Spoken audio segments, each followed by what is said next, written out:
What's going on, everybody? It is your boy David Dwayne. My Fierce Wings right here, right now. We got R&B recording artist RL with us. What's going on, man? Man, working hard. How you doing? I see. I mean, that performance was great. Man, thank you. I'm just trying to, show the world that I can do it by myself, that the voice is there, and that I'm not going anywhere.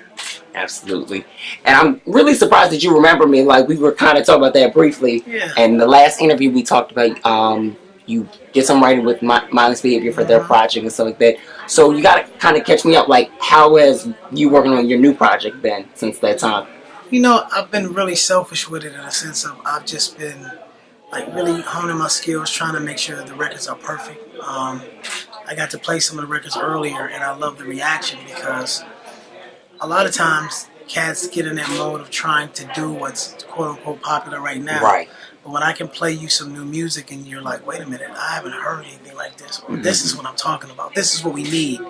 So I'm just trying to, prescribe to the world this medicine that I got cooking in the studio. Absolutely. And I like the approach with the writing that you're going at with this. What's inspiring the most? Because it seems like a very more vulnerable. Yeah, when you get to an age where there's nothing left to prove and you've been through some things, Right. You want to talk about it because you made it through. It's easy to talk about things after you made it through, after you've conquered them. And I've conquered a lot of demons and a lot of, things in my life, a lot of pain. And I want to communicate that. Now I have a story. Right, absolutely. And the name of the project is 515. Mm-hmm. What's symbolic around 515? Well, I was born at 5:15 a.m. and I wake up every day like I've never had any success. Tomorrow when I wake up, tonight didn't happen. I can't live off of yesterday. I have to focus on today and tomorrow. So that hunger that I had before I made it, that thirst for knowledge and for more as a baby, I still have. So it's almost like I'm born again every day, and that's what 515 is. That's what's up. And now, when's the project coming out in the sync? To be honest, I don't know. I have to find the proper way to put it out. I'm not just going to throw it out, so it'll either be an investor or indie or a major something, but I'd rather just continue to do shows and do my discography than go and throw out an album that no one ever hears, because I see my counterparts putting out great music that no one's hearing, and I just can't do that. I can't waste records. I can't. Yeah, and that brings me to my next question. The state of R&B has clearly changed from that time when you first came out, and I was at that time, what was I, 3-4 years old, and it's changed for, I'll be honest and say, for the good and the bad. And what is your thoughts on this, since it's kind of like drastically changed, like R&B artists are crossing over? I don't think R&B has changed. I think the R&B artists aren't doing R&B anymore, and the people that are that were doing pop are doing R&B. So that's why Justin Bieber had the dopest album of last year. Right. Justin Timberlake's album is crazy. The problem is all our great R&B artists are trying to cross over and do things that aren't in their lane. So it isn't that R&B has changed. It's that the artists that you expect these great R&B records from are trying to do something that isn't them. Right. So now with this project, do you feel like you ever wanted to go off and do something that wasn't so R&B and kind of experiment with the sound? I did when you go through, I call it musical menopause, where you're unsure of yourself and you're starting to do records that aren't becoming of you. And I'd rather just write for other artists. I have country records, I have gospel, I have everything you can imagine. But the truth is, I know that when people go to the store and they pick up a new RL project, there's something that they want. Right. You know what I'm saying? People go to McDonald's. I don't eat beef or pork, but they go to McDonald's and it's like you ordering a Big Mac, and it's some new special sauce. You're gonna be disappointed.